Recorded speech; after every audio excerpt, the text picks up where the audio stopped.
yang istimewa ni Datuk Jamal. Saya tak nampak apa yang bagus daripada Datuk Jamal, tetapi saya nampak keikhlasan dia mempertahankan hak bangsa kita dihina. Islam itu telah dilacurkan, telah dimurtadkan dengan kehendaknya. Azan tak boleh nak dilakukan hanya dengan satu suara. Kita tak boleh nak bina. Adakah tuan-tuan nak tengok anak-anak tuan, perempuan berkahwin dengan perempuan, jantan berkahwin dengan jantan? Kita fikir tuan-tuan, satu keras, agak keras saya bercakap. Saya berani cakap pasal saya tidak ditanya oleh siapa pun.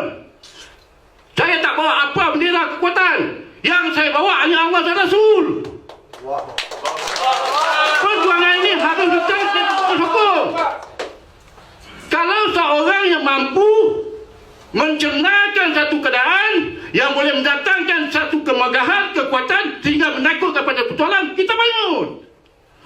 Kita bukan nak buat huru hara. Kita bukan nak bagi negara kita review.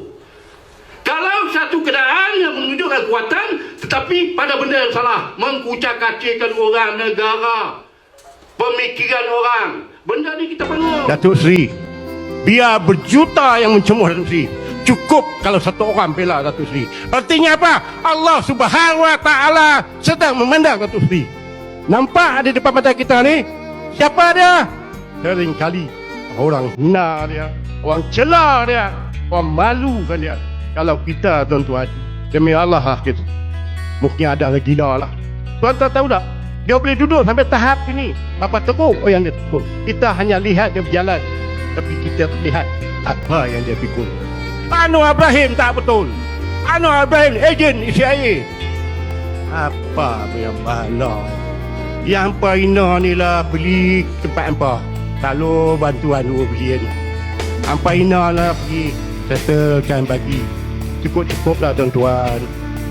Saya bukan memihak pada Seri Datuk Seri Pemat, tapi saya memihak di atas kebenarannya. Hak tak hak. Datuk Seri, biar berjuta yang mencemooh Datuk Seri, cukup kalau satu orang bela Datuk Seri. Artinya apa? Allah Subhanahu Wa Taala sedang memandang Datuk Seri. Maafkan saya tersangat emosi. Ya Allah Tuanku, di Muharram yang mulia ni ya Allah, aku mohon keberkatan ya Allah. Rahmatilah insan ya Allah. Jangan kau keringkan lidahnya ya Allah daripada menyebut nama. Basahkan selalu mulutnya lah agar dia selawat pada Nabi kesayanganmu ya Allah. Dan saya nak bagi tahu Datuk Seri, berjuta orang saya bersedia mempertahankan kerjaan Datuk Seri. Lawan tetap lawan. Agi hidup, agi lawan.